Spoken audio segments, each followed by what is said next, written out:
Buenas noches. Vamos a comenzar a partir de la página 678. Más o menos a la mitad, donde empieza el último párrafo, dice el texto: por lo tanto, la visión sofiánica, que es lo que explicamos la clase anterior, o sea, el conocimiento integral carismático y la filosofía que nace de él, son un conocimiento del mundo a partir de la resurrección, o sea, subespecie resurrecciones, ¿no?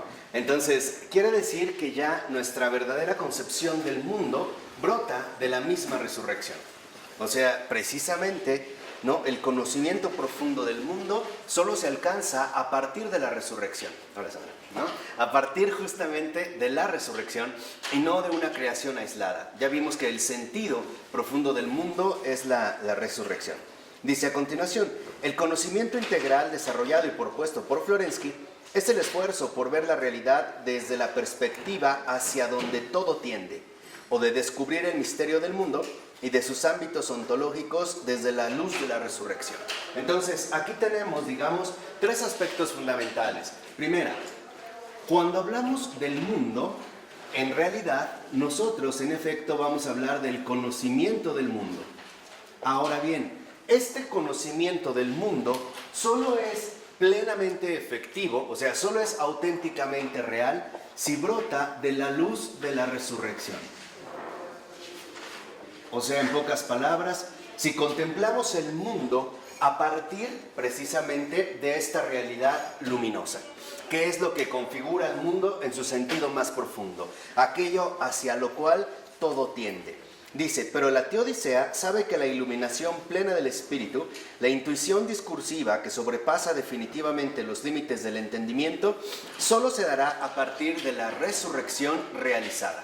En pocas palabras, nosotros en efecto podemos avanzar algo del conocimiento del mundo a la luz de la resurrección, pero no podremos agotar por completo este conocimiento. ¿Por qué? Porque este conocimiento solo será plenamente efectivo cuando este acontecimiento de la resurrección se haya realizado, o sea, hasta el final de los tiempos. Este es un aspecto central que nosotros ya no podemos dejar de lado. Dice en los tres últimos renglones: no pudiendo ser aún un conocimiento inmediato o completo, porque la belleza en este mundo está crucificada, habrá de ser necesariamente un conocimiento simbólico. Entonces, no obtenemos a la luz de la resurrección un conocimiento pleno del mundo, sino que únicamente obtendremos un conocimiento parcial que, en último término, representaría lo que aún no se ha realizado, pero está por realizarse. Es de hecho, digamos, la tensión fundamental de la realidad cristiana: el ya, pero todavía no. ¿Qué quiere decir? Que nosotros solo conoceremos el mundo en su propia verdad a partir de la resurrección, o sea, a partir finalmente del final de los tiempos. Por ello es que solo nosotros podemos aspirar a un cierto conocimiento simbólico, no completo, no total. Quiere decir que en realidad, a pesar de nuestro conocimiento del mundo a la luz de la resurrección, sigue quedando un aspecto fundamental en tanto misterio. O sea, este conocimiento profundo reservado para el final de los tiempos. Dice en la 679 a partir del segundo renglón: la intuición intelectual contenida en el dogma eleva al filósofo a la contemplación de la verdad eterna y le ofrece la síntesis viviente que su entendimiento no puede producir. Por esto es solo contemplación, porque para que la misma intuición sea plenamente real, ha de ser también plenamente realizada. Entonces, la resurrección en cuanto tal es algo aún no realizado. Y por lo tanto, si la resurrección es algo aún no realizado en este sentido integral, en este sentido radical y definitivo, entonces el respectivo conocimiento que tengamos acerca del mundo tampoco es algo pleno. En ese sentido, solamente tendríamos la posibilidad de acceder a un conocimiento simbólico. O sea, finalmente, ¿no?, tender hacia lo que está por venir, pero aún no ha sido realizado. Esta es, digamos, como la tensión fundamental en la cual nos movemos. De hecho, y esto nos ayuda, por ejemplo, a comprender también el sentido profundo de cada una de nuestras vidas. ¿Por qué? Porque lo que en realidad define nuestra vida es lo que aún no se ha realizado, o sea, el propósito fundamental hacia el cual tiende toda mi existencia. Dicho de otra manera, la finalidad principal hacia la cual nos dirigimos. Que de hecho esta finalidad para toda cosa creada es muy sencilla, el encuentro final con Jesucristo. Esa es la tendencia última que define nuestra existencia. En este sentido, por ejemplo, nadie podría decir que conoce por completo su vida misma, porque aún no se realiza en esta plenitud, es decir, a la luz de la resurrección. Ahí es cuando entenderemos muchísimas cosas que por el momento o bien nos resultan incomprensibles o bien ni siquiera nos resultan alcanzables. No están en este sentido en nuestra mano. Estos finalmente, ¿no?, se pondrá todo a la luz plena al final, o sea, en la resurrección. Dice un poquito abajo de la mitad de este párrafo: para anticipar y realizar ya la obra de la síntesis final, en la medida del tiempo mismo, será necesaria la mediación del sacramento, que santifica ya realmente, de un modo gradual, la creación. De este modo, la antropodicea completa a la teodicea. Son las dos dimensiones íntimamente vinculadas del misterio salvador. Entonces, esto aún no realizado no es otra cosa más que el misterio salvador. Ahora, para poder dirigirnos de manera concreta, sin extravíos, en el recorrido fundamental de este misterio salvador, que no es otra cosa más que la luz de la resurrección, hay una mediación, o sea, hay algo de por medio. Y esto que está de por medio son precisamente los sacramentos. ¿Por qué los sacramentos? Porque en los sacramentos se conjugan de manera fundamental el hombre y la realidad divina, o bien lo visible y lo invisible. En este sentido, este misterio salvador, por el momento, o sea, en su desarrollo temporal, posee una mediación sacramental. Por ello, entonces, podemos entender lo siguiente: nuestra participación profunda en la realidad sacramental significa que en efecto estamos formando parte del desarrollo temporal de este misterio salvador. ¿Hasta cuándo? Hasta que llegue la culminación de todo lo creado. Y la culminación de todo lo creado es justamente la resurrección. En este sentido, la redención. Entonces, abusados, porque la perspectiva cristiana esencial es una perspectiva del futuro, no del pasado. Finalmente, ¿no?, aspiramos a lo que aún no se ha realizado, pero en efecto ya está en marcha, ya se ha puesto en marcha. Entonces, cuando tenemos esto claro, lo primero que entonces brota de nuestra comprensión cristiana es la esperanza. ¿Qué significa tener esperanza? Tener esperanza, en pocas palabras, significa esperar pacientemente y alegremente la realización final del misterio salvador. Entonces, este misterio salvador, para cualquier cosa creada, es una verdadera finalidad. Es la tendencia fundamental hacia la cual se dirige la creación entera. De hecho, recuerden lo que ya habíamos mencionado en una ocasión. Toda la creación se dirige hacia este misterio salvador. De hecho, justo por este misterio salvador es que el mundo fue creado. En pocas palabras, la redención no es algo accidental. La redención es previa incluso a la creación. O por ponerlo tal vez en términos mucho más sencillos, justo porque el Hijo de Dios dijo sí a la redención del mundo, el mundo fue creado. Por ello, San Pablo lo decía muy bien, todo fue creado por Él y para Él. O sea, ¿qué quiere decir? Que el mundo, y adelante hablaremos una clase muy especial de Adrián sobre el mundo, precisamente que van vinculadas, el mundo fue creado porque la redención fue aceptada. O sea, finalmente, porque el Hijo de Dios dijo sí al Padre, sí al misterio salvador. Y entonces sí, ahora el mundo tiene la garantía fundamental de dirigirse sin extravío hacia su finalidad última. ¿De acuerdo? Esto nos ayuda, ¿no?, como a comprender las coordenadas en las que nos movemos. Dicen los tres primeros renglones del último párrafo: por lo que respecta a la resurrección de la carne, esta se muestra como la máxima racionalidad, puesto que solo a través de ella es accesible el conocimiento verdaderamente integral. ¿Qué significa esto? Que esta resurrección no solo va a ser una mera resurrección espiritual, va a ser la resurrección de la carne, o sea, la glorificación de la realidad de lo creado, de esta realidad esencial. De ahí que no sea casual, por ejemplo, que a los primeros cristianos en sentido despectivo les llamaran los físicos. ¿Por qué? Porque hablaban de la resurrección de esta realidad física, o sea, de la carne humana, ¿no? Lo que nos hace esencialmente humanos. Y dice al iniciar la 680, la resurrección es la materia dotada de sentido eterno, eternamente bella, embellecida por la hipóstasis que realiza la belleza. La resurrección sería, respecto a la desintegración del tiempo, del espacio y de la muerte, la integridad plena. Y la integridad es belleza. Entonces, ¿hacia dónde se dirige finalmente esta finalidad? Hacia la realización de la integridad plena. O sea, en último término, a la belleza. Belleza cuyo malestar más radical se ve precisamente en la realidad de la carne. Por ejemplo, a través de la muerte. Vemos la desintegración de esta carne e incluso su putrefacción. Entonces, el quedar liberados del espacio, del tiempo, de la realidad temporal en la cual la carne se desgasta, significa que entonces estamos llamados a acceder a una eterna, vamos a decirlo así, a una eternidad plena.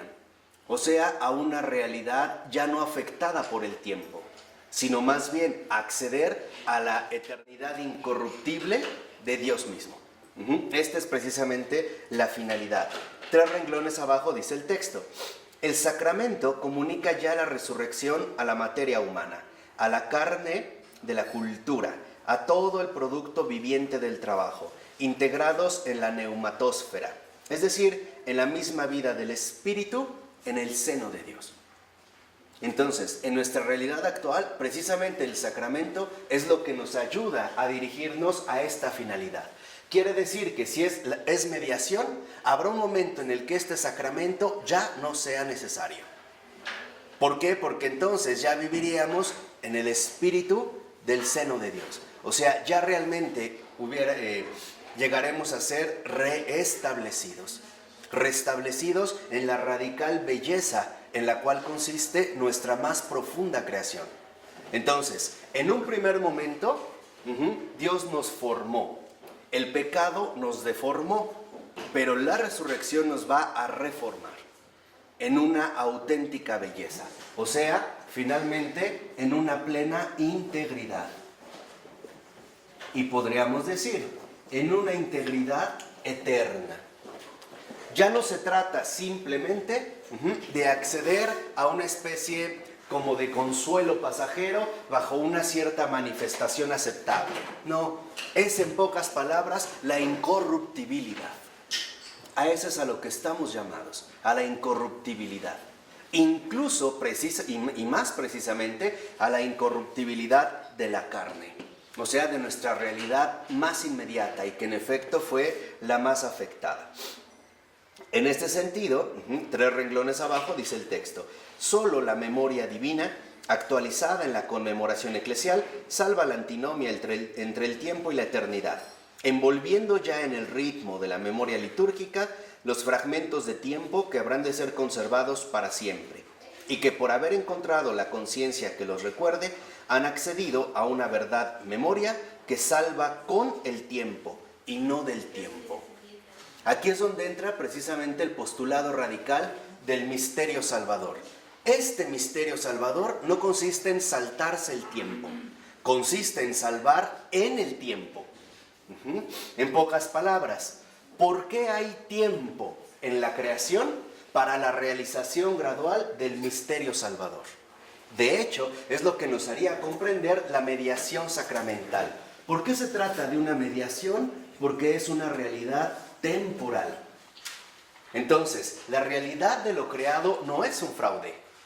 No es que Dios se salte el tiempo para acceder, como por arte de magia, a la finalidad última hacia la que estamos dirigidos. No, Dios nos salva del tiempo, nos salva precisamente a través del tiempo.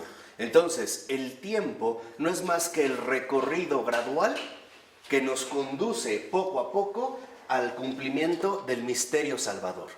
Por ello es que una vez que este misterio llega, el tiempo ya no es necesario. Ya ahora sí podremos pasar a una auténtica integridad eterna.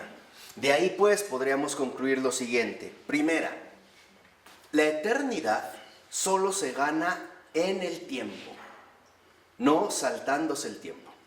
No es un salto, ¿no? Vamos a decirlo así, discontinuo, ¿no? La eternidad se va ganando precisamente en el compromiso profundo con el tiempo, o sea, el aprovechamiento de la existencia, instante por instante, y no tratando más bien de cortar o interrumpir la realidad temporal.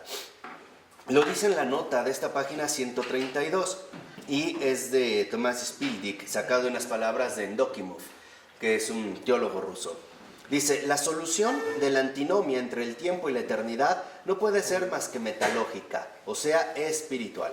Se trata del misterio de la divina humanidad. Nuestra humanidad está en el tiempo y nuestra divinización hace que pase a la eternidad sin ser destruida. Entonces, la santidad no destruye nuestra realidad temporal, más bien la va planificando. O dicho quizá más brevemente, para ser santos necesitamos tiempo.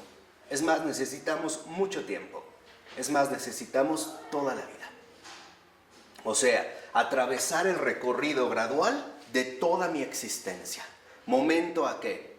A momento. Eso es lo que nos permitirá finalmente ir creciendo. Entonces, no se trata de negar la realidad concreta y temporal del mundo, tratando de acceder como de un salto extraño hacia una cierta eternidad libre del tiempo. No, se trata también de atravesar el tiempo, incluso sufrir el desgaste del tiempo, desgastarse en el tiempo para que la eternidad vaya aflorando cada vez más y más.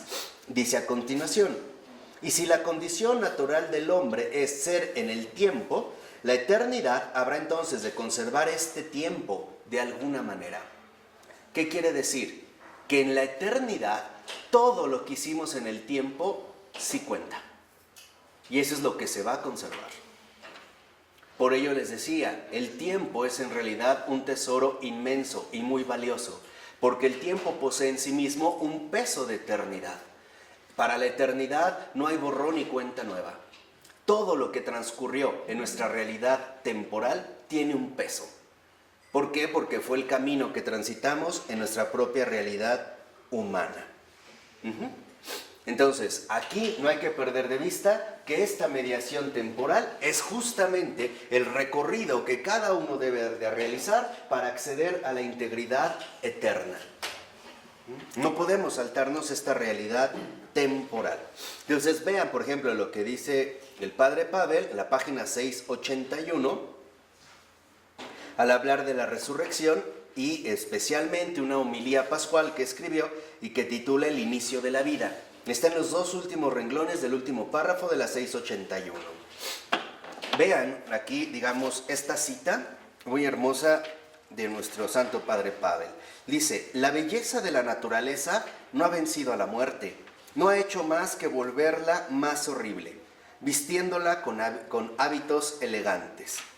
La nobleza del espíritu no ha vencido a la muerte, aunque el espíritu inmortal haya escapado de lo inexorable, retirándose a regiones que para ella eran inaccesibles. Y cuando parecía que toda batalla fuese vana, el amor mismo ha entrado en el reino de la muerte, y el punzón de la depredadora, la muerte, se ha despedazado contra su escudo.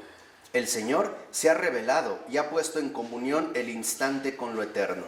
Él mismo ha descendido a nuestra carne lívida. La materia se ha divinizado.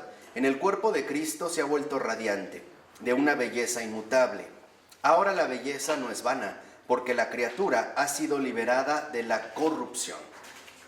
Entonces, aquí entra un aspecto fundamental. ¿Por qué necesitamos tiempo? para liberarnos gradualmente de la corrupción. Dice, ahora tampoco el amor es vano, porque el amado no perece sin dejar huellas. No es vana nuestra fe, ni las empresas ascéticas del Espíritu, porque Cristo ha resucitado. En el confuso fluir de los eventos se ha encontrado un centro, ha sido descubierto un punto de apoyo. Cristo ha resucitado. Existe una sola verdad. Cristo ha resucitado. Existe una sola verdad dirigida a todos. Cristo ha resucitado. Entonces, ¿cuál es la única verdad que determina todo el acontecer del mundo? Que Cristo ha resucitado. Ese es el núcleo mismo de la verdad. Cristo ha resucitado. Y esto es precisamente lo que viene a transfigurar toda nuestra realidad temporal. Puesto que ahora, a partir de esta resurrección, nuestra existencia entera y con ella toda la creación se dirige ya de manera segura hacia la luz de la resurrección.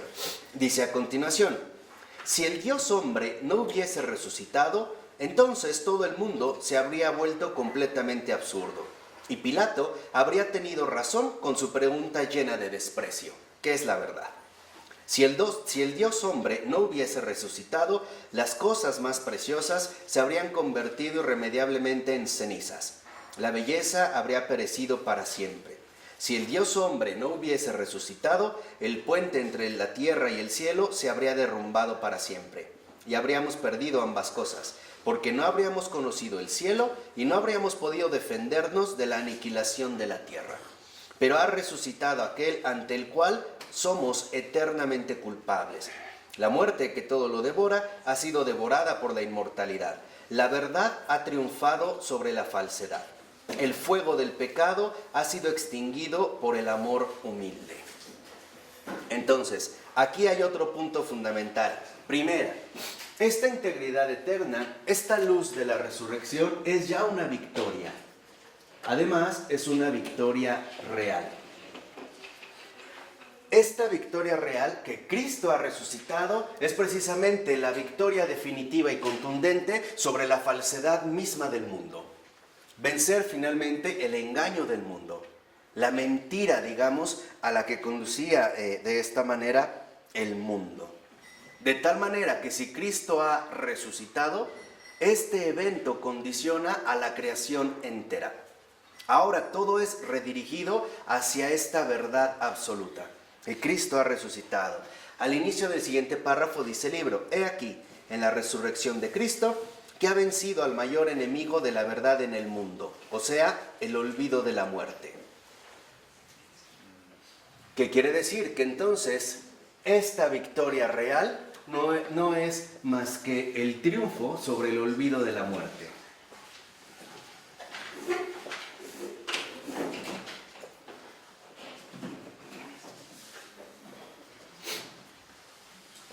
Ahora, aquí nada más habría que enfatizar lo siguiente, porque aparece un renglón abajo.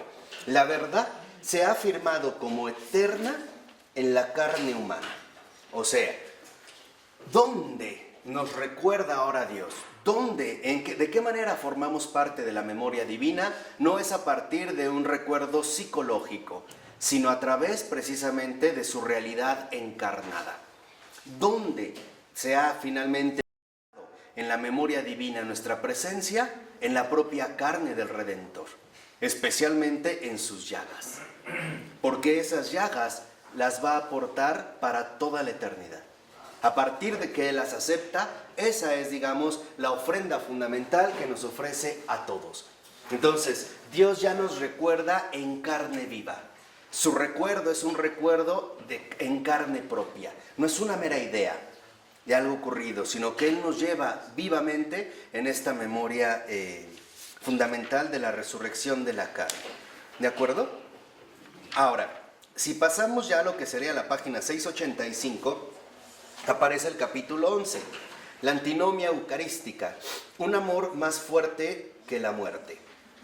Entonces, aquí, ya dirigiéndonos hacia estos puntos, Florensky nos va a dirigir ahora sobre todo a la antinomia del amor eucarístico eclesial.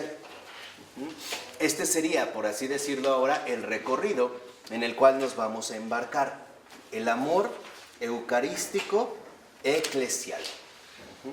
Para ir desarrollando esta temática, en la 686 empieza el texto diciendo: la misma iglesia, como la persona, posee una realidad antinómica, o sea, está constituida por la iglesia mística, centro noumenal de lo creado, y la iglesia terrena.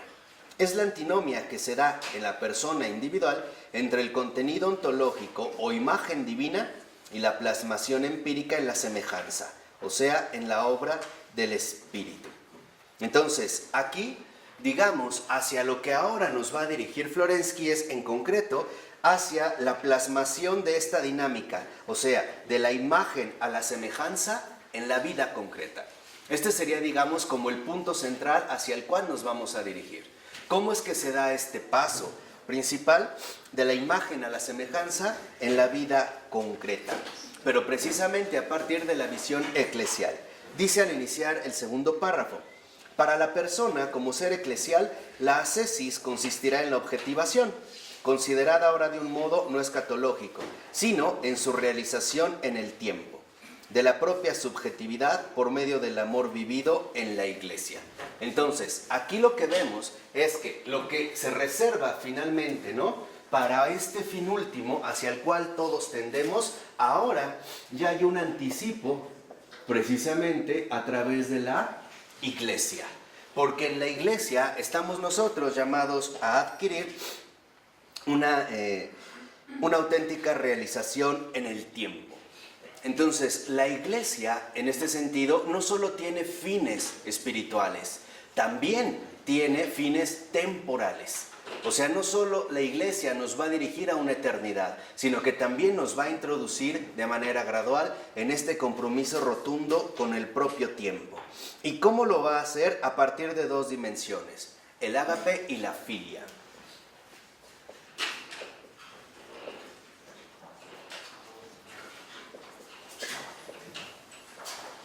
Ágape y filia. Estas son, digamos, ahora las dos dimensiones que en efecto se irán transitando de manera gradual para entender hacia dónde es que nos vamos dirigiendo. Voy un poco más rápido porque creo que ya podemos abordar estos puntos, ¿no? Ya podemos ir de manera mucho más concreta.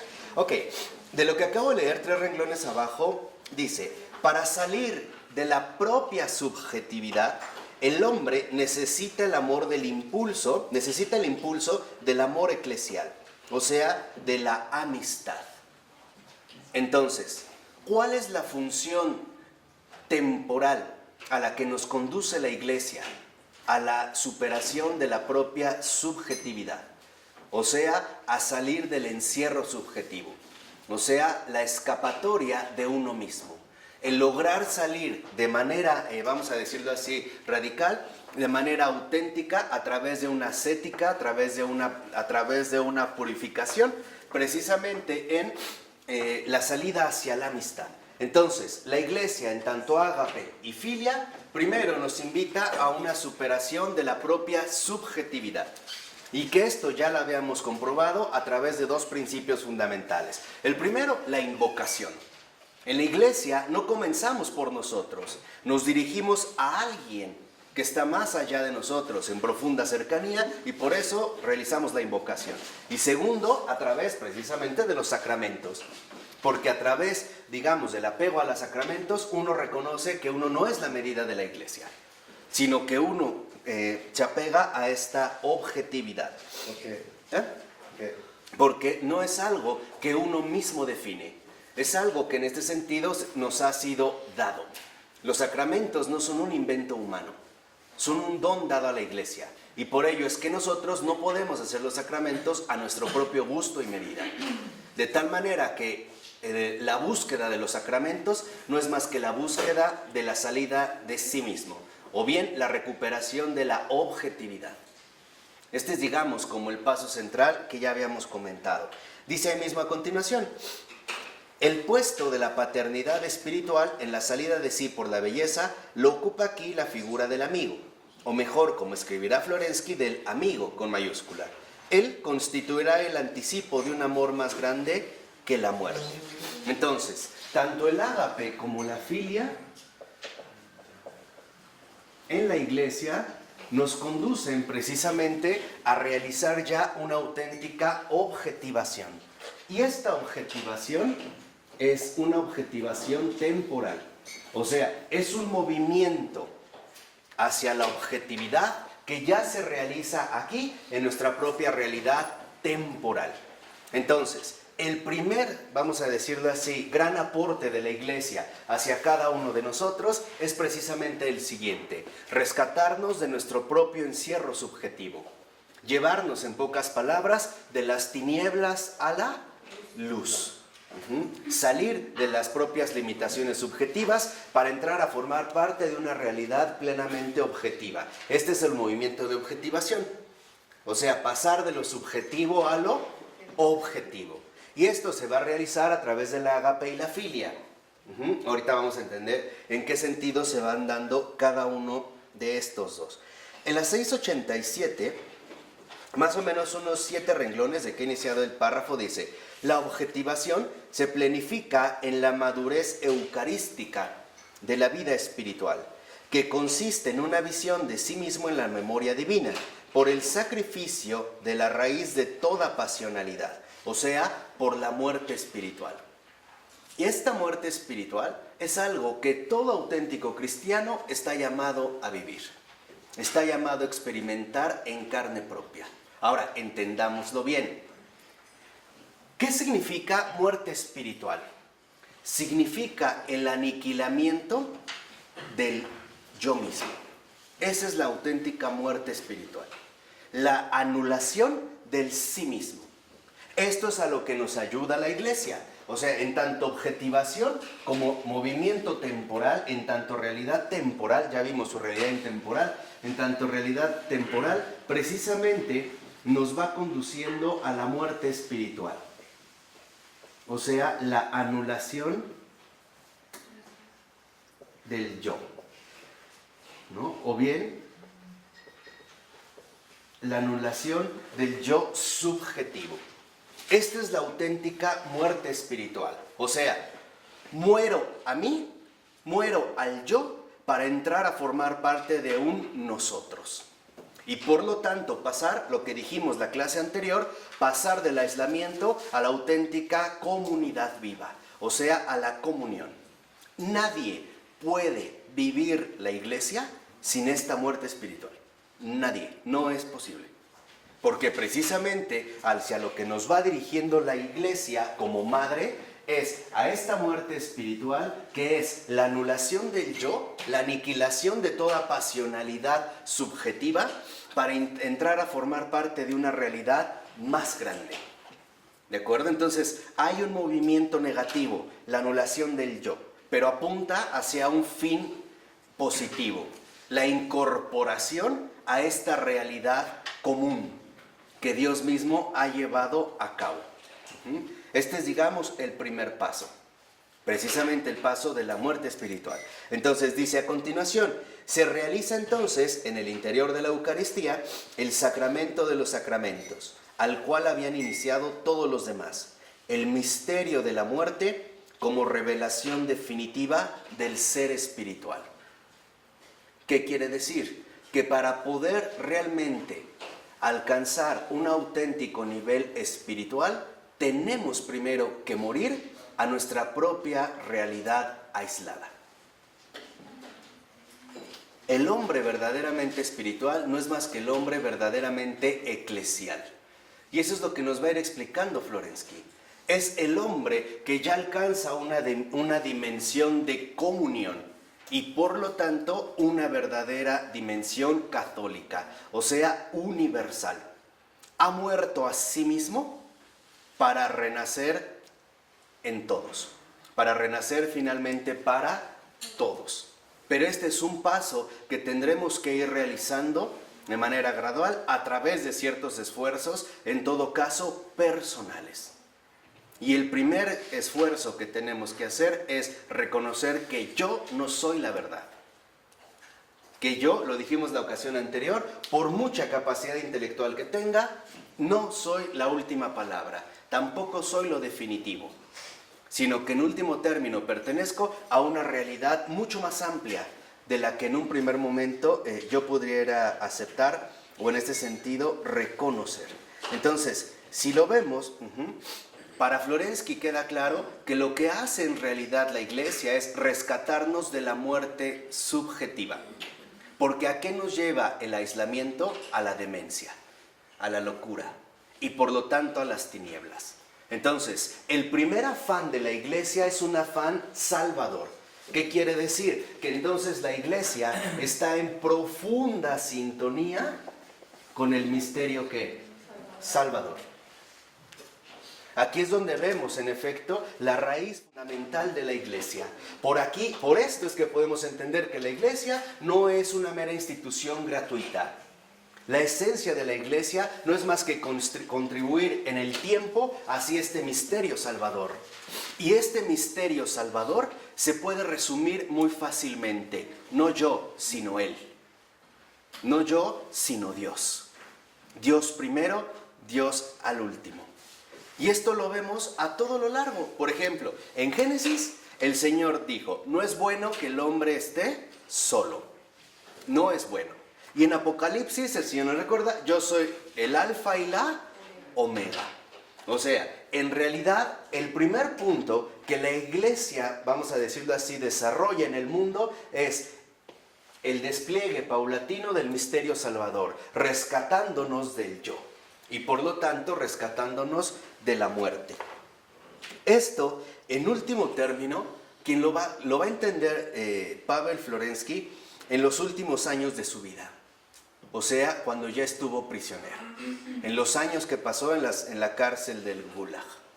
Y precisamente viviendo de cara al misterio de la muerte.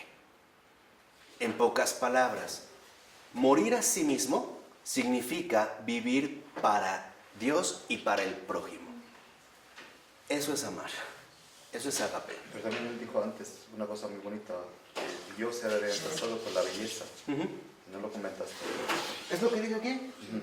O sea, finalmente en la recuperación de esta integridad a la que vamos a acceder, ¿no? Sería ya el adelanto fundamental de la belleza hacia la cual nos estaremos dirigiendo. En pocas palabras, no se trata de una muerte física, se trata de una muerte espiritual. O sea, finalmente el morir a uno mismo, a sus propios beneficios, a su propia subjetividad, a su propia primacía, a su propia aceidad. Que esto nos va a llevar finalmente, ¿no? Y de manera profunda hacia la auténtica comunidad eclesial. Entonces, primer paso fundamental, esta muerte espiritual o anulación del yo, en último término, ¿a dónde nos dirige? A la comunidad eclesial.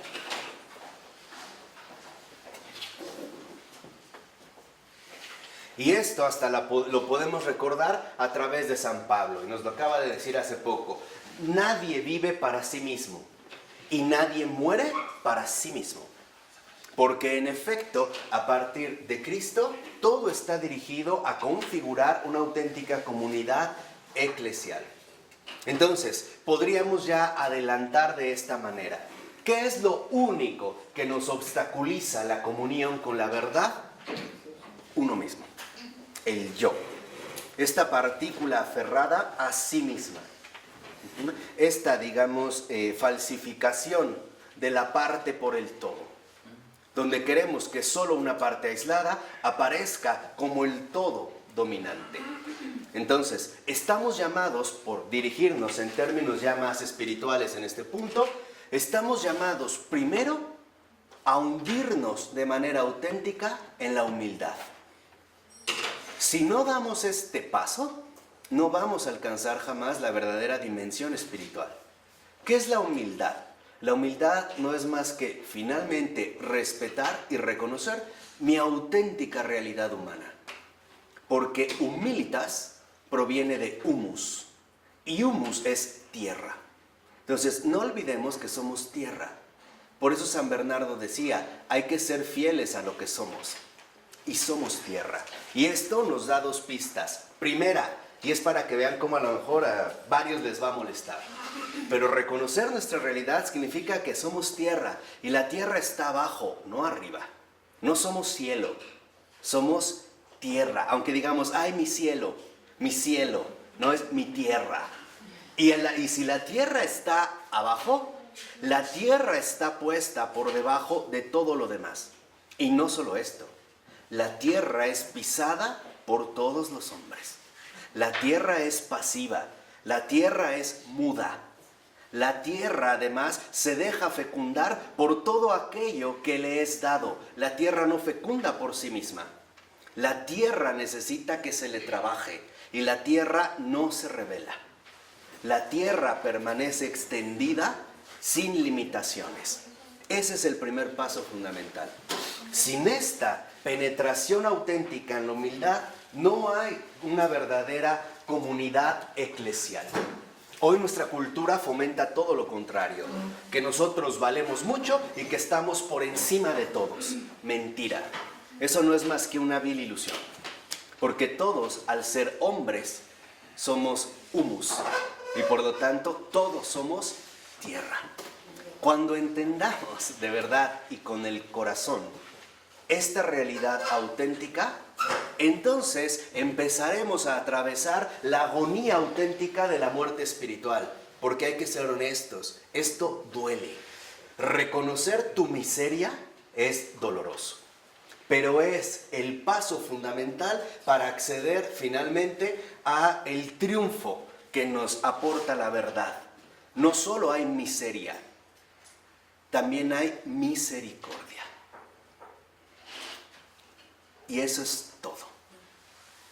Si comienzas dando este paso hacia el reconocimiento de ti mismo como tierra, como miseria, como humus, y por lo tanto como humilitas, como humilde, entonces la misericordia finalmente se inclina hacia ti para elevarte de tu bajeza. Todo el que se exalte será ¿qué? Rebajado. Y el que se abaje, esa es la vida espiritual. ¿Qué pasó por aquí? La humildad es respetar y reconocer. Nuestro propio ser, ¿no? Nuestra realidad humana. Porque no hay otra. El hombre viene, ¿no? También como homo de humus. Nuestra realidad es tierra. Y cuando nosotros reconozcamos que estamos por debajo de los demás y por lo tanto a los pies de los demás, cuando demos este paso decisivo y realmente padezcamos ese dolor al que lleva el reconocimiento de esta verdad, también empezaremos a experimentar la grandeza infinita de la misericordia. Porque a Dios solo se puede amar a la luz de la verdad. A través de la falsedad estamos creando puros ídolos, puras ilusiones. Seremos finalmente, ¿no?, presa fácil de la prelest, o sea, del engaño espiritual. Nos empezaremos a colocar en lugares que no nos corresponde. Seremos como estos, ¿no?, que llegan a la boda y que Jesús nos dijo y se colocan en la primera fila. Y llega alguien y le dice, no, vete para atrás, tú no vas aquí. Este es entonces el primer paso, ¿de acuerdo? Entonces, no solo hay miseria, hay misericordia. ¿Qué quiere decir? Que hay una realidad profunda de comunión entre el hombre y Dios. Este es el paso para la comunidad eclesial. De hecho, en la 688, más o menos a partir del cuarto renglón, dice el texto, habla de la relación humana eclesializada. Y en efecto, de eso estamos hablando, de la relación humana eclesializada. ¿Qué quiere decir? Que entonces la iglesia, en este sentido, nos lleva a la salida de uno mismo hacia el camino auténtico purificador de la objetivación, que será un desarrollo temporal, la cual nos dirigirá a la auténtica muerte espiritual, anulación del yo, que tendrá como único resultado entrar a formar parte de la comunidad eclesial. El que quiera ser el primero, que sea el último. Y el que quiera ser el más grande de entre todos, sea el servidor de todos. Y un servidor siempre está a los pies del otro, como tierra. Finalmente, siempre por debajo, nunca por encima. Para no atrofiar, vamos a decirlo así, esta realidad auténtica.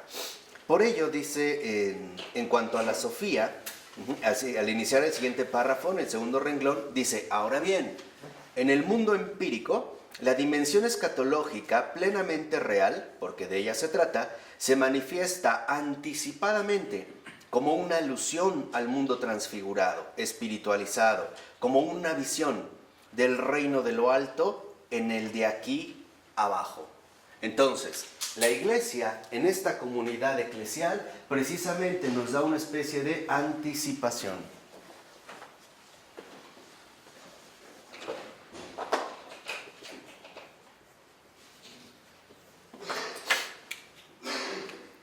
¿Qué significa esto?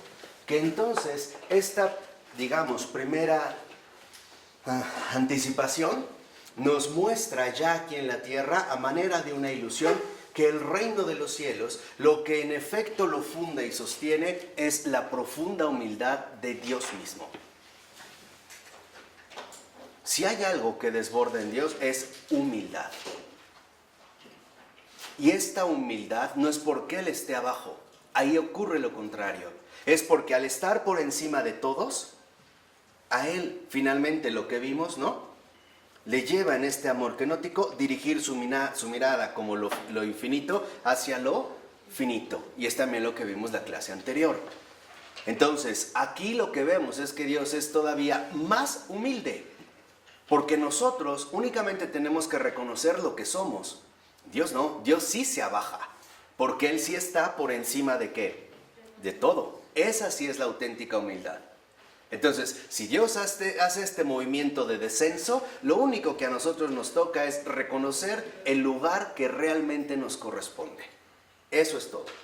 Seguir el paso fundamental que se da también en el reino de los cielos. Fíjense, lo dice en la siguiente cita Florensky. Dice, esta revelación tiene lugar en el amor personal y sincero de dos personas, o sea, en la amistad. En el momento en que en ella le es concedido a quien ama, de modo anticipado y sin ascesis, superar su aceidad, abolir las fronteras del yo, salir de sí mismo y encontrar su yo en el de otro, del amigo, drug en ruso. La amistad, este nacimiento misterioso del tú, es el medio donde comienza la revelación de la verdad. Entonces, en este camino de anticipación, lo primero que va a destacar es la filia. ¿Por qué la filia? Porque la filia precisamente es el primer paso en el camino de la objetivación. Reconocer en el otro a un amigo. Y finalmente, cuando uno encuentra a un amigo, la auténtica prioridad ha cambiado. En la amistad se supone que uno se preocupa ante todo del otro, del bienestar del otro. Entonces, en un primer momento es la amistad la que nos ayuda a derribar las fronteras del yo. Nos ayuda finalmente, ¿no?, a salir de nuestro propio encierro subjetivo. Por ello es que la auténtica amistad siempre es un camino que nos conduce a la verdad. En tanto nos ayuda finalmente a salir de nosotros mismos. Dirigir nuestra atención ya no hacia mí, sino más bien hacia el otro, recuperando finalmente esta revelación de la persona, el amor en el encuentro personal. Entonces, la filia como amistad me conduce al encuentro personal.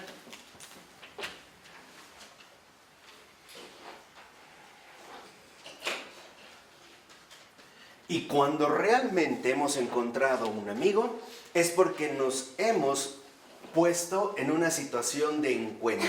Estoy ante alguien más.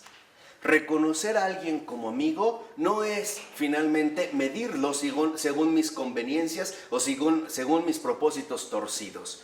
Es simplemente reconocer que ahí hay alguien que no soy yo. Hay un otro que me saca de mí. Y que me lleva finalmente a ir recorriendo el camino de la revelación del amor.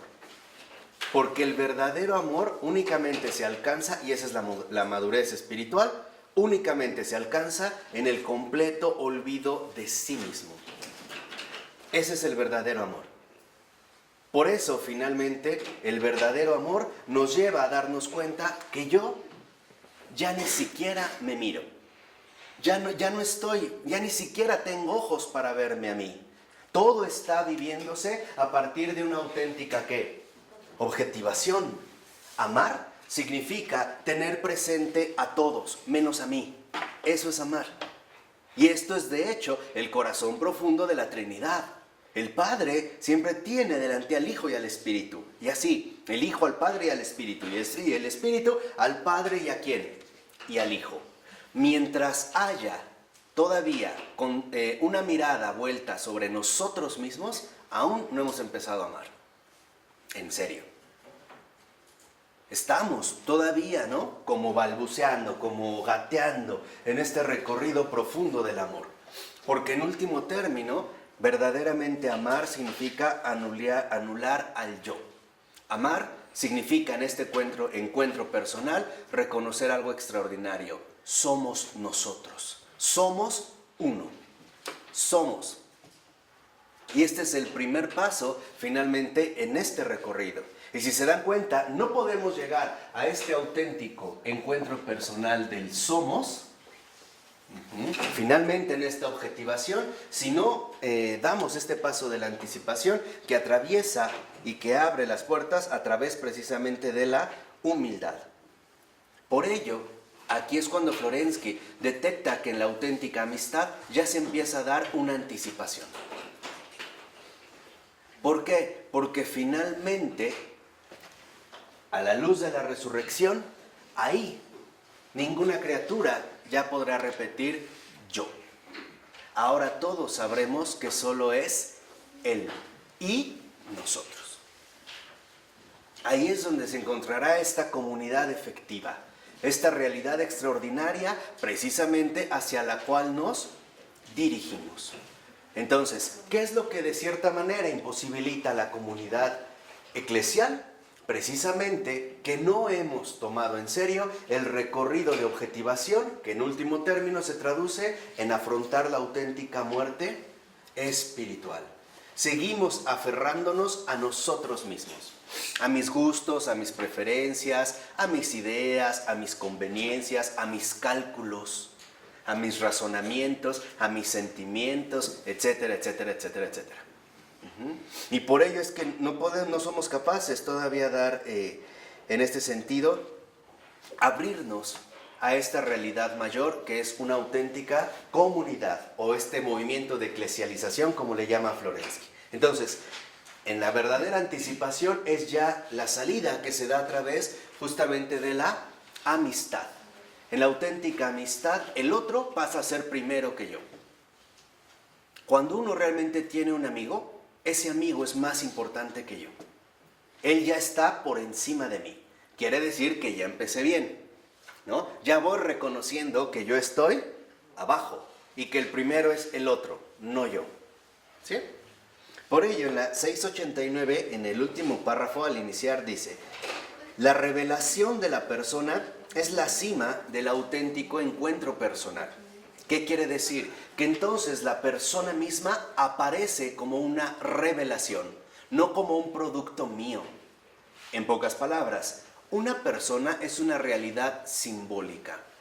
¿En qué sentido? En que una persona no es más que la presencia invisible de la trascendencia. Aquello que me ayuda a salir de mí mismo, a salir de mi ensimismamiento, a reconocer que en el otro, precisamente a través de la filia y de la amistad, yo puedo encontrar ya una revelación. Dice a continuación: es como un choque que obliga a una decisión radical a la persona que la recibe y que abre todo un proceso de trascendimiento. Este es su proceso, dice Florensky. El amor sacude toda la estructura del hombre. Después de esta conmoción, el hombre puede ponerse a buscar. Entonces, cuando realmente reconocemos la revelación o la persona como revelación, vamos a sufrir una auténtica conmoción. Empezaremos a darnos cuenta que el otro, finalmente, es siempre el camino por el cual yo me libro de mí mismo. El prójimo es el que viene a mi rescate y por lo tanto hay una deuda impagable. Yo no puedo pagar el bien que el prójimo me ha hecho a mí, a librarme precisamente de mí mismo. Por eso Teresa de Calcuta decía, ¿te sientes deprimido? Vente a servir. Salte de ti. O sea, finalmente, ¿no? Vive la experiencia espiritual de la persona como revelación. Porque siempre el otro es el que te saca de ti mismo. En este sentido, sería ya una conmoción, una auténtica revelación. Una, como le llama Florensky, anticipación, que es lo que precisamente, ¿no?, nosotros queremos adquirir, o hacia lo cual al menos nos queremos dirigir. Lo dice muy bien en la 690, más o menos unos 6 renglones, 7, de que inició el párrafo. Dice el texto: esta revelación del fondo de lo personal tiene como efecto el hacer salir de sí al hombre. O sea, hace olvidar al hombre el poder del pecado. Le hace salir de sí mismo. Aquí es donde vemos dos detalles importantes. Primera, ¿en qué consiste entonces el poder del pecado? ¿En qué consiste? Encerrarnos. En quedarnos encerrados en nosotros mismos. En esto consiste el poder del pecado. ¿En qué nos ayuda el prójimo? En salir. El poder del prójimo en que vence la propia desviación del pecado. O sea, finalmente el otro, en este sentido, la persona como revelación, al hacerme salir de mí, significa que me libra del poder mismo del pecado. Me ayuda finalmente a salir de mí. Me ayuda a olvidarme de mí. Me ayuda finalmente a tener ya un paso fundamental en la auténtica vivencia espiritual. El otro es el primero. En este, vamos a decirlo así, en este primer nivel o en este primer momento, dice como 5 renglones abajo. Ha de dar al curso del tiempo empírico la forma de la integridad vislumbrada, que se convierte en un mandato. Dice Florensky, ve y encuentra en la vida entera lo que has entrevisto por un instante. ¿Qué significa esto? Ve. Y ahora, a partir de esta experiencia espiritual, reconoce en cualquier persona una revelación. Date cuenta que cualquier persona lo único que hace es ayudarte a vencer el poder del pecado. Por eso el prójimo está por encima de ti. Porque sin el prójimo, tú estarías finalmente atrapado en ti mismo. Aquí es donde vemos el verdadero poder de la amistad. Podríamos decir en este sentido, ¿cuál es el poder fundamental de la filia? Vencer el poder del pecado. La verdadera amistad nos hace salir de nosotros. Y por lo tanto, cuando hemos vivido esto en espíritu y en verdad, reconoceremos, que cualquier persona es ya una revelación. Primera. Segunda, que entonces también podremos darnos cuenta que en esta revelación estoy llamado a corresponder de manera auténtica. A darme cuenta que el otro siempre es una ayuda para mí, siempre es un auxilio para mí. Por lo tanto, negar al otro, negar al prójimo, significa decirle sí al poder del pecado. Entonces, ¿cómo le ayudaron a Pavel Florensky los que lo fusilaron?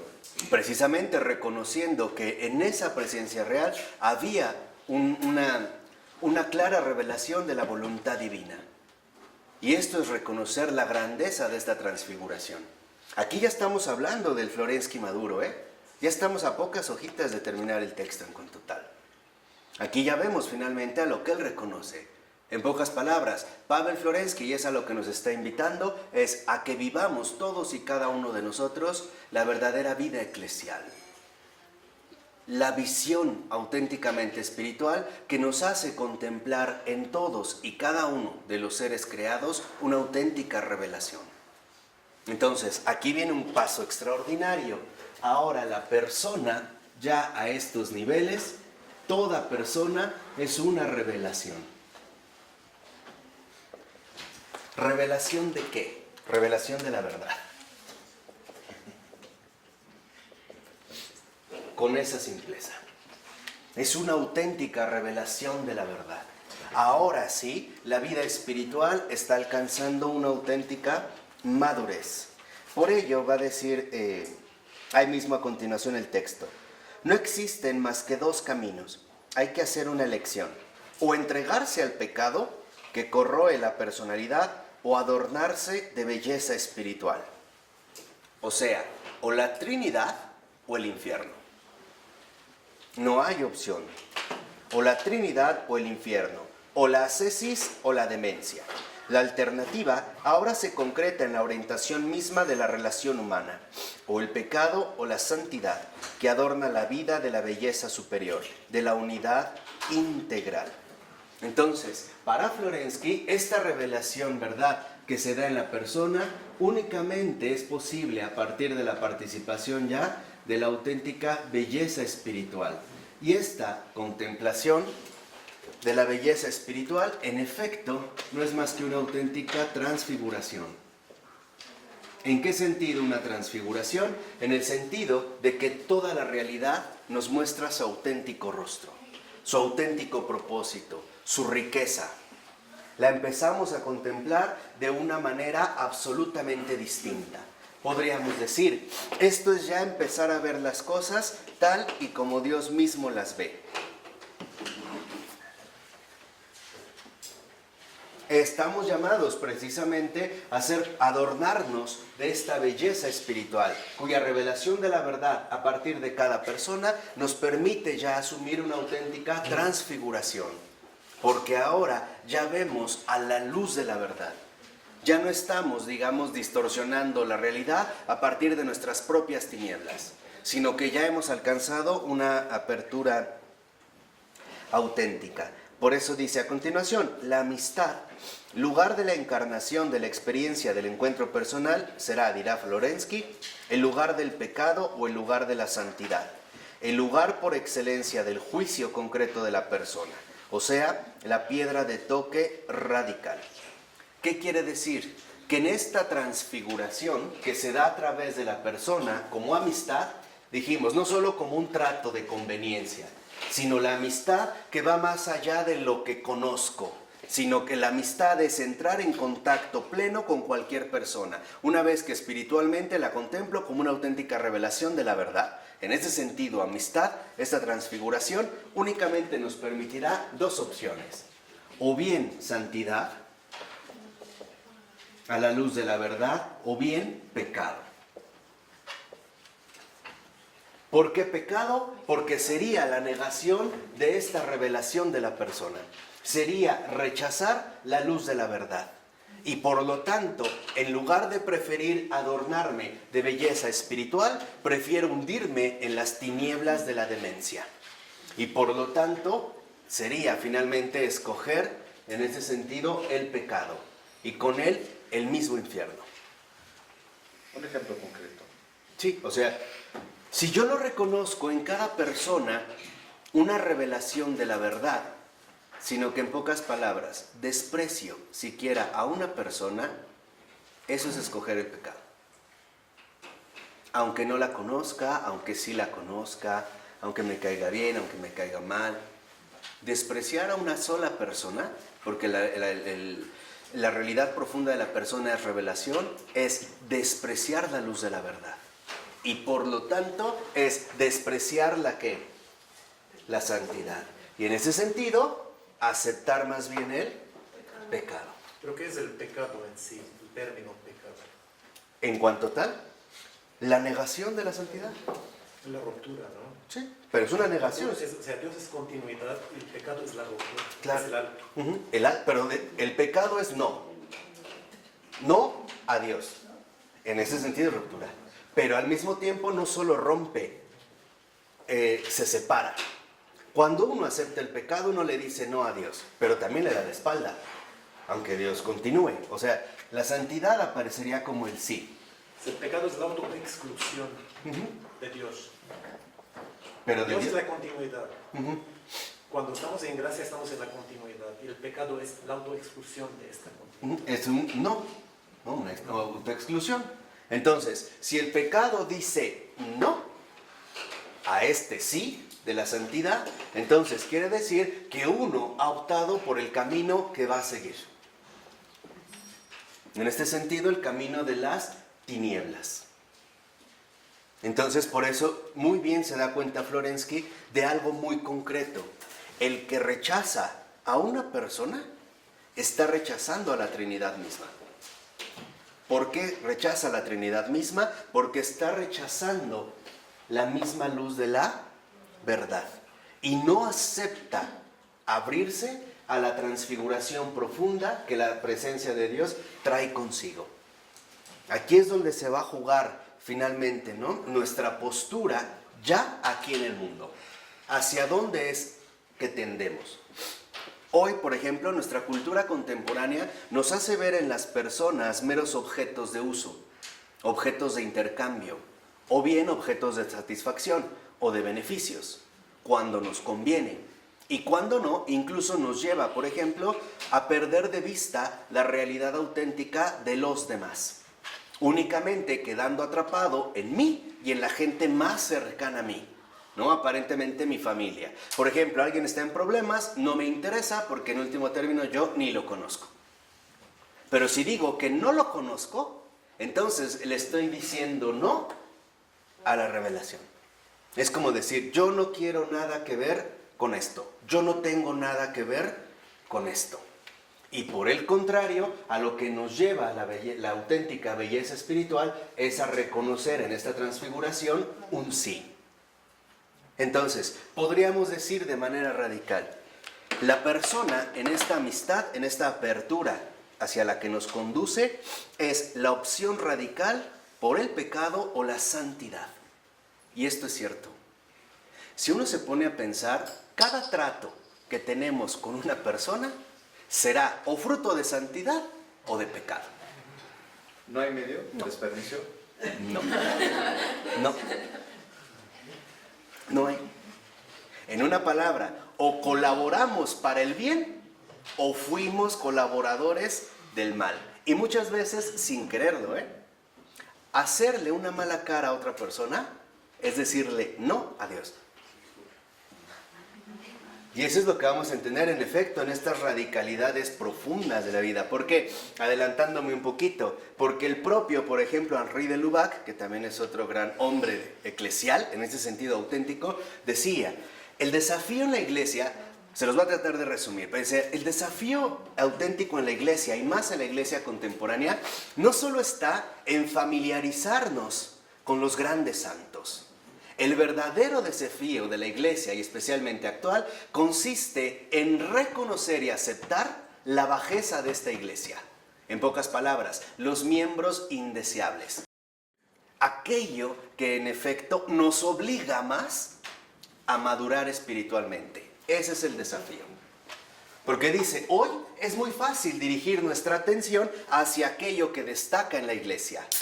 Pero ¿qué hay, en pocas palabras, de los pecadores? Y no olvidemos que la iglesia está hecho de los dos, ¿no? Santos y pecadores. Decía Charles Peguy, el santo y el pecador en la iglesia no son más que las dos caras de una misma moneda. Hoy estamos muy dispuestos a amar a San Juan Pablo II y a un sacerdote pederasta. ¿Qué? ¿No? Hoy estamos, ¿no?, muy dispuestos a amar a los que en la iglesia destacan y a los que fallan y a los que caen. Los criticamos. También. Claro. Orar por ellos. La parte está, pero a ver, solo orar. No, y integrarlos, a darles esta verdadera amistad. Pero esta verdadera amistad es reconocerlo finalmente como algo que en primer lugar me antecede. Y en este sentido está primero que yo. Este es, digamos, el primer punto central de la amistad. Entonces, si nosotros nos vamos a mover en estas mismas líneas, en pocas palabras nos podremos dar cuenta de lo siguiente. O el otro es visto a la luz de la verdad como mi amigo, como una revelación de la verdad, o más bien será visto como mi enemigo. Ahí es donde va a comenzar el desafío, ¿no? Ahí es donde empezaremos nosotros a ver ¿Qué tantas fronteras hemos trazado? ¿Qué tantos límites hemos puesto para decir, este sí, este no?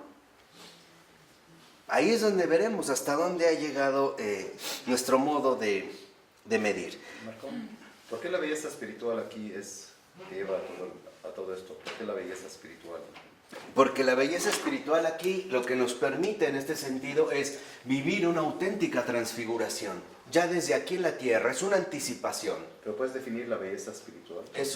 La belleza espiritual no es más que ver las cosas como Dios las ve. ¿Y por qué es bello? De fondo. Es bello porque nos revela precisamente la luz en la cual Dios se ha manifestado. Es la luz que ilumina todas las tinieblas. Porque es de Dios y todo lo que hace Dios lo hizo bien. Es reconocer que en último término, en efecto, esta belleza espiritual que nos permite ver las cosas como Dios las ve, entendemos, uno, que todo lo creado, a pesar de lo que veamos en un primer momento, está saturado de sabiduría. Es la visión sofiánica. Segunda, que aunque parezca lo contrario, la bondad de Dios jamás ha sido vencida. Y tercera, es participar en la alegría eterna del Creador de poder repetir sus mismas palabras con un mismo corazón. Y vio que todo era bueno. Esa es la belleza. Esa es precisamente, ¿no?, lo que dice Florensky, adornarse con esta belleza espiritual. Por ello, al iniciar la 691, dice, iniciando el texto, revelando sin cesar el reflejo de la belleza originaria en el rostro del amado, ella destruye, aunque provisionalmente y bajo condición, los límites del individuo alienado, cuyo estado es la soledad. Entonces, aquí es donde entra precisamente el punto central que nos lleva al pecado. El no es más que quererse aferrar a la soledad, o sea, al solo yo.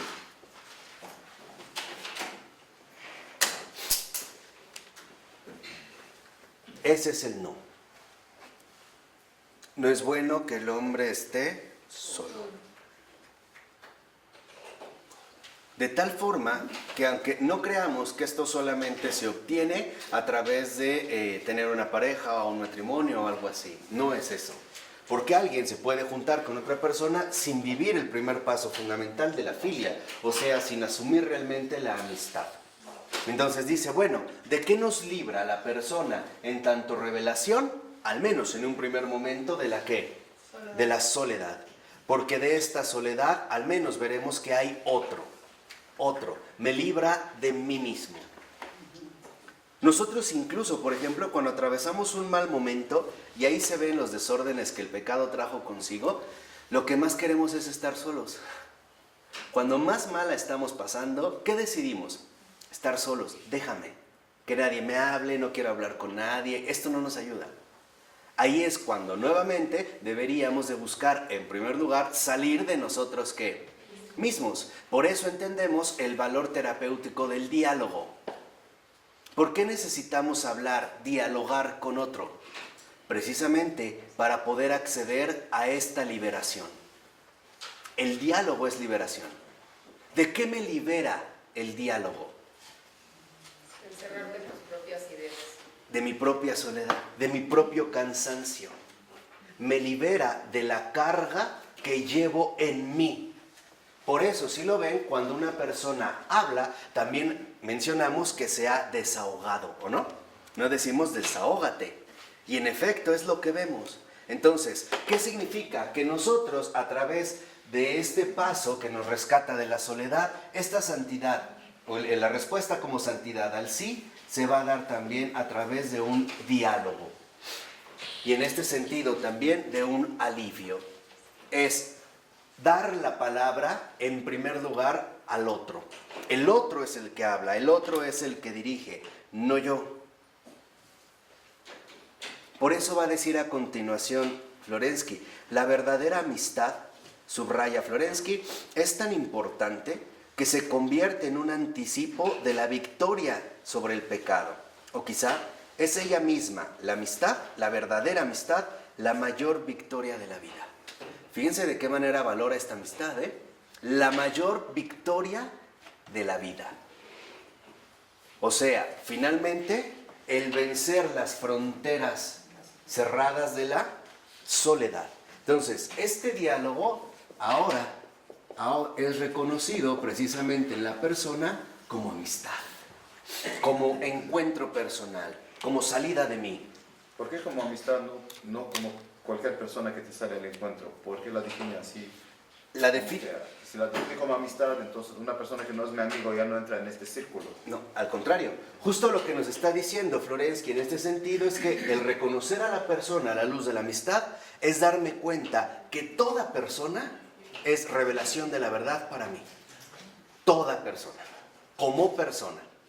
O sea, en su nivel metafísico, como persona, no es más que precisamente la revelación de la verdad que apunta a la mayor victoria de la vida, el vencer el poder del pecado. O sea, finalmente, la soledad. En pocas palabras, lo que nos está diciendo en este sentido Florensky es muy sencillo. Cada persona es una invitación a la amistad. Cada persona. Me sea cercana, conocida, grata, no grata, ingrata, como quieran. Pero cada persona es una invitación a la amistad.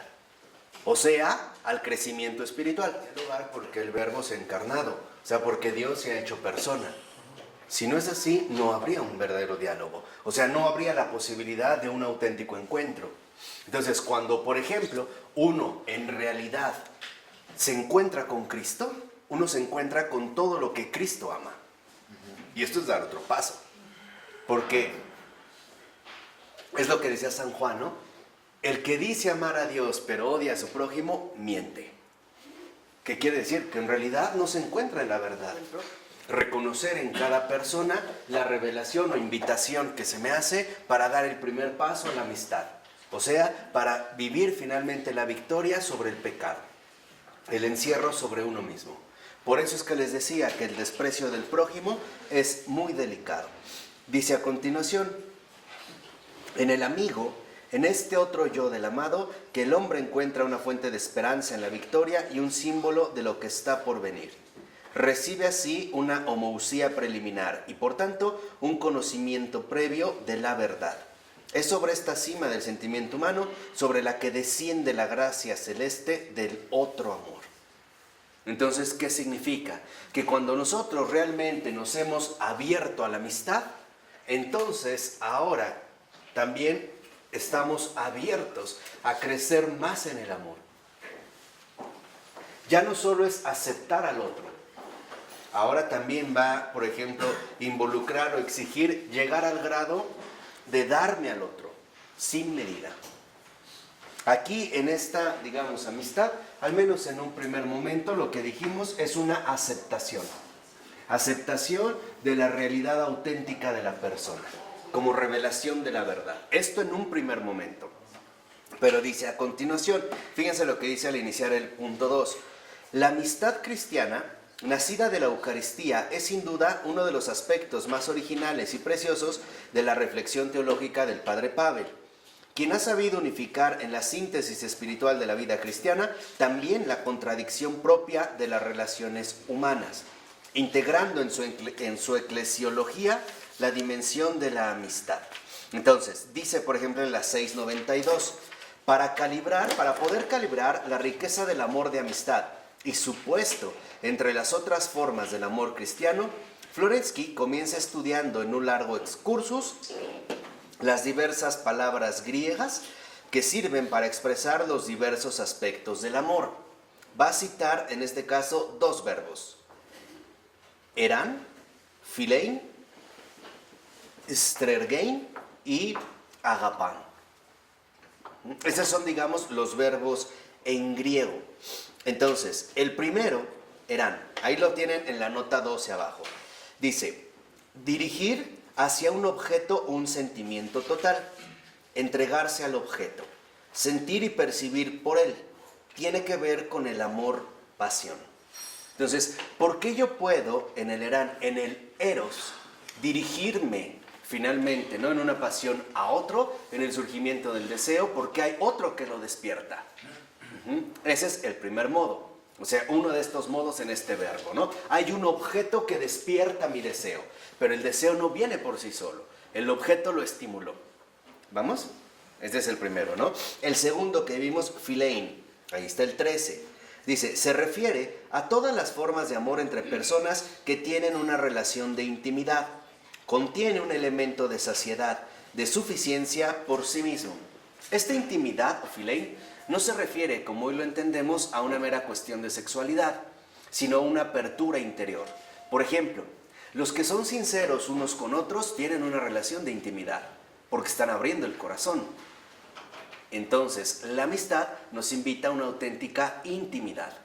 De hecho, la verdadera intimidad que nosotros podemos vivir con otra persona es espiritual. ¿Cómo es? A través de la charla. Por eso, una plática es entrar en intimidad. Vivir esta intimidad, este philein, esta filia, esta amistad. ¿Sí? El tercero, ¿no? Stergein, dice en la 14, significa un sentimiento calmado y constante. De tal manera que el que ama reconoce que el objeto de su amor le pertenece, le está íntimamente ligado. Tiene que ver con la vinculación orgánica, la del género, indisoluble incluso para el mal en virtud de esta pertenencia. Tal es el amor tierno, sereno y seguro de los padres por sus hijos, del marido por su mujer, de los ciudadanos por su patria. Y finalmente aparece agapán y dice, indica un amor razonado, fundado sobre una evaluación del amado, por tanto no pasional, ni ardiente, ni tierno. Podemos rendir cuentas de este amor por nuestra razón, porque se basa menos en sensaciones, costumbres o la inclinación directa que en convicciones. Entonces, aquí lo que podemos ver es que lo que nosotros llamamos amor tiene en realidad bastantes matices. No solo se reduce, como en castellano, a una mera expresión, sino que abarca más bien muchas más cosas. Y dice ahí mismo a continuación, dice, el Nuevo Testamento impregnó el sentido natural y humano de estos términos de, dice Florensky, un contenido nuevo. Los ha espiritualizado por la idea del amor divino y de gracia. De modo que se ha producido un fenómeno característico. En el lenguaje del amor de la Escritura, la fuerza interna de la palabra se ha vuelto inversamente proporcional a la dinámica humana que expresaba en la lengua clásica, o sea, en griego. Como del siguiente modo. Fíjense en esta cita que aparece en la 693. Dice Florensky, las palabras eros, son casi excluidas de los libros del Antiguo Testamento. Casi no aparecen estas palabras. E incluso dice Florensky, en el libro de los 70, no entran a formar parte de los del Nuevo. En las Escrituras, en la escritura philein, que ha adquirido un contenido espiritual para indicar las relaciones cristianas del amor, fundadas sobre el sentimiento y la comunión personales. Y en fin, agapán, incoloro y seco en su origen, se ha llenado de vida espiritual. Y la formación nueva, expresamente bíblica, de ágape, sirvió para significar el amor profundo, universal, el de la libertad espiritual suprema. Entonces, aquí es donde nosotros realmente ahora entendemos por qué todo este excursus de Florensky sobre la amistad. Porque si nosotros no vivimos en espíritu y en verdad la amistad, no vamos a alcanzar el auténtico ágape, o sea, la caridad. ¿Por qué desconoce la versión del 70? No que la desconoce. Dice que en la versión de los 70 las palabras eran o eros están prácticamente excluidas, no aparecen. En el Nuevo Testamento, en el canon del Antiguo Testamento. Sí, él habla de la versión del 70, pero ¿en qué no está? O sea, la palabra eros como una manifestación de amor, en este sentido en particular, dice casi prácticamente no aparecen. O sea, no hay una referencia a este tipo de amor en particular. De tal manera que dice, bueno, en el Evangelio, cuando ahora se utiliza la palabra ágape, que en realidad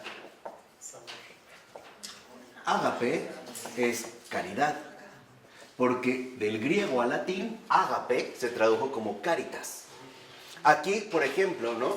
Yo nada más voy a tratar de resumir muy brevemente los tres sentidos del griego, para que vean un poquito hacia dónde se dirige Florensky. Dice, bueno, el Eros, por ejemplo, es aquello que despierta en mí un cierto deseo, ¿no? Y entonces me lleva a buscar entrar en contacto con ese objeto. Eso sería el nivel erótico. La filia, por el contrario, es aquel, como amor dice Florensky, sereno o aprecio que se tiene de manera moderada, de manera serena, por aquellos miembros cercanos a mí. Por ejemplo, mis hijos, o mis hermanos, o mis vecinos. Hay filia. Pero, dice Florensky, el ágape, cuando precisamente se emplea en el Nuevo Testamento, dice, se ha llenado de vida espiritual porque ahora significa la libertad espiritual suprema. O sea, caridad es libertad espiritual suprema. Aquí es donde empezamos a ver cómo malgastamos las palabras y abusamos del lenguaje. Hoy creemos que caridad es hacer una buena obra. Ahí hice un acto de caridad. Pues no, la caridad no son actos. La caridad es un gesto. La caridad no se reduce a un acto. No se puede hacer un acto de caridad. Lo que se puede hacer es participar de esta caridad. Entonces, tenemos caridad, una, como libertad espiritual suprema.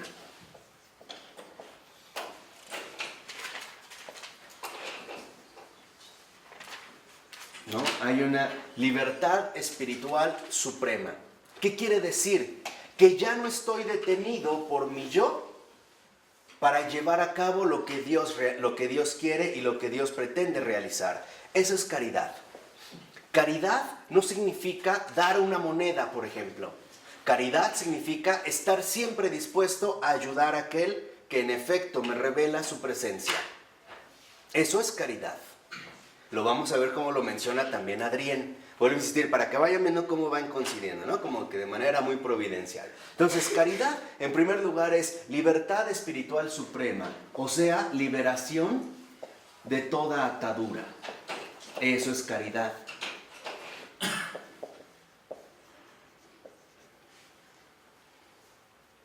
Por lo tanto, caridad, en un sentido, no es más que renuncia a mi propia limitación.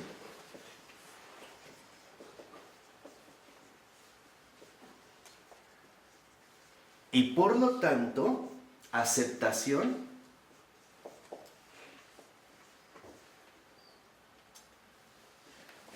de la desmesura de Dios.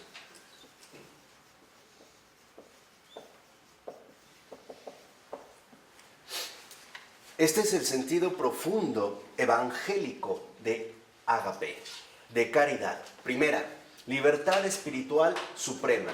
¿Qué quiere decir? Liberación de toda atadura. Ya no estoy atado ni por miedos, ni por prejuicios, ni por nada que provenga de mí. Y esto involucra una renuncia a mi propia limitación, lo cual me lleva a aceptar, ¿no?, la desmesura de Dios. O sea, en pocas palabras, la caridad no es otra cosa más que amar como Dios ama. Eso es caridad. Caridad es amar como Dios ama. En ese sentido, ahora ya pueden entender un poco más lo que les comenté hace un momento. Caridad no es un acto, caridad es una acción. Y por lo tanto, en tanto acción, todo esto no es más que la acción divina.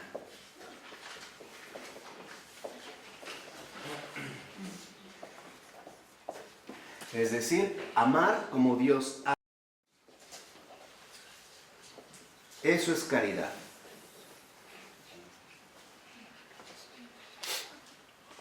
Esta es la auténtica caridad. Esta es la gran revolución espiritual que introduce esta palabra precisamente dentro del Evangelio. De tal manera que entonces amar no significa darlo todo. Amar significa vaciarme de todo lo mío para recibir todo lo de Dios y derrocharlo en el mundo entero. Eso es caridad. Por eso el amor de Dios es un derroche. Es derrochar. ¿Y en qué sentido es derrochar? En dos en particulares. Primero, en el sentido radical de que Dios hace salir el sol sobre buenos y malos.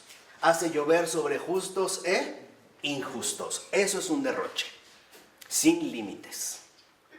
Y dos, en el sentido de que en efecto Dios se entrega a todos. sin reservas. Esto es caridad. Y Deus Caritas es cuando cuando acuñan Dios es amor. Ajá, por eso. Es la traducción de Juan. Ok. Pero ahí precisamente cuando en griego, ¿no? Theon, no dicen eros, sino que dicen ágape. Dios es caridad. Por eso al traducirlo no dijeron Deus eros est, sino Deus caritas est. O sea, lo que debemos reconocer es que en efecto el ágape como caridad, y esa es la gran, vuelvo a insistir, revolución del Evangelio a introducir esta palabra, es que nos muestra que el amor no es algo humano. El amor real y auténtico es algo divino. Y por lo tanto, estamos llamados a ir asumiendo cada vez más la medida del amor auténtico y no el fraude del amor humano. Porque por muy espléndido que sea el amor humano, decepciona a las almas, tarde o temprano. Tú podrás darle todo tu cariño a tu pareja, a tu recién esposa, a tu esposa, lo que quieras. Tarde o temprano, ese amor defrauda. Porque no es para lo que fuimos hechos. ¿Qué quiere decir? Lo único que en verdad llena nuestro corazón es la caridad. Y la caridad solo Dios la da. ¿Por qué? Porque es Dios mismo. Dicho de otra manera, en sentido más radical, esta acción divina es dar a Dios mismo. Eso es caridad, ¿eh? Eso es caridad. Dar a Dios mismo. Y entonces empezamos a captar la hondura metafísica de esta cuestión. Caridad no es dar algo, es dar a alguien, a la persona, amigo de todos los hombres. Esa es caridad, dar a Dios mismo. ¿Y cómo voy a dar esta caridad?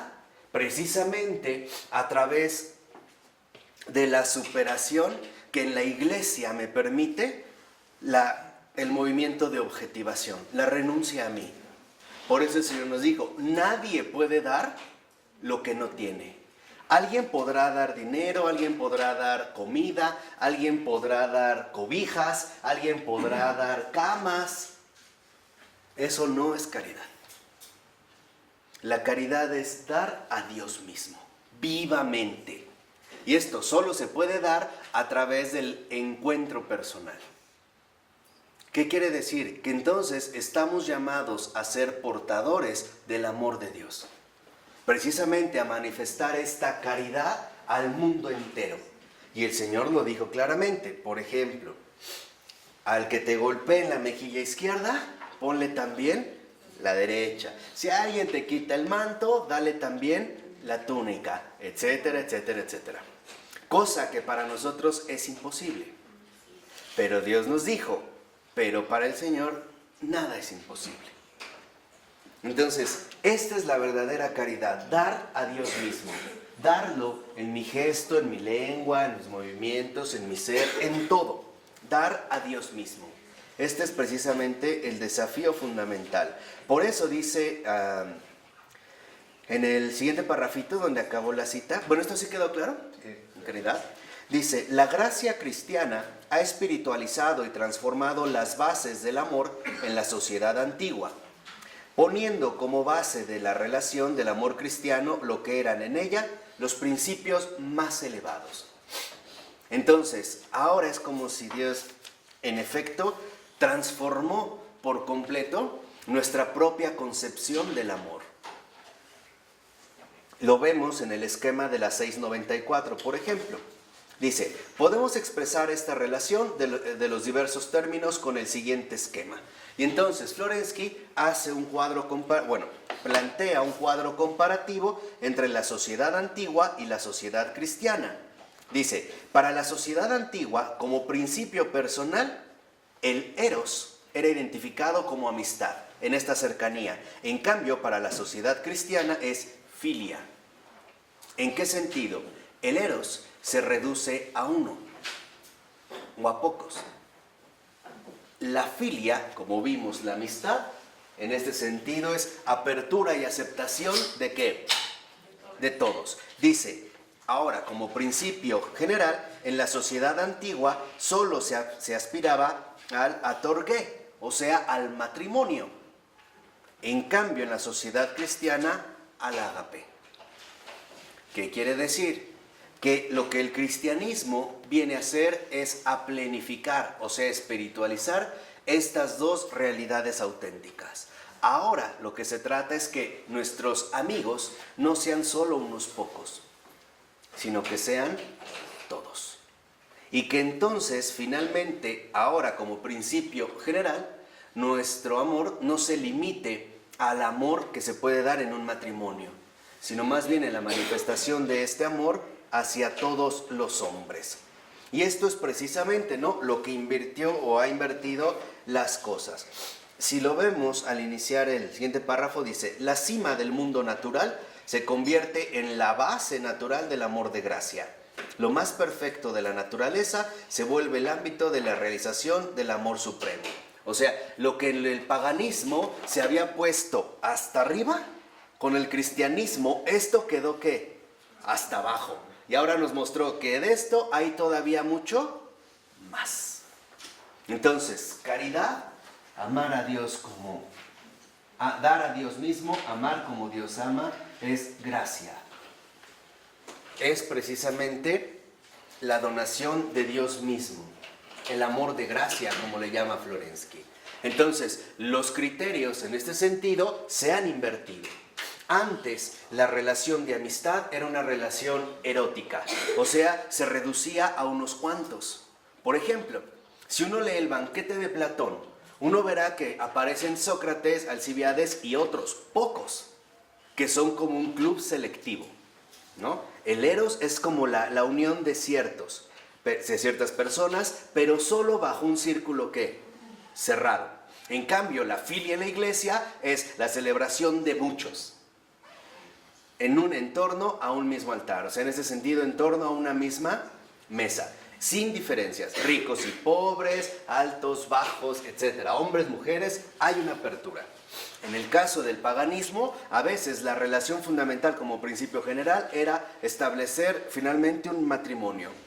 En cambio, con el cristianismo, el matrimonio no es un fin en sí mismo. El matrimonio es una semilla de comunidad. O sea, no es más que la extensión de la iglesia en el mundo. Ese es un matrimonio. O sea, está llamado a fundar una comunidad, que lo vimos también con Adrián, ¿no? Cuando uno no puede poner en ese sentido los cálculos. Y entonces, aquí es cuando dice que en los 3 últimos renglones del siguiente párrafo, dice Florensky: la divinización espiritualiza al hombre en sus mismas estructuras, que son elevadas de nivel hasta la vocación plena de la divinización. Entonces, aquí es donde entra la clave fundamental. ¿Qué es la caridad? Después de esta descripción, dar a Dios mismo, caridad no es más que divinización. Y este ha sido siempre el reto, la exigencia, el cumplimiento, pero también el fracaso de la iglesia a lo largo del tiempo.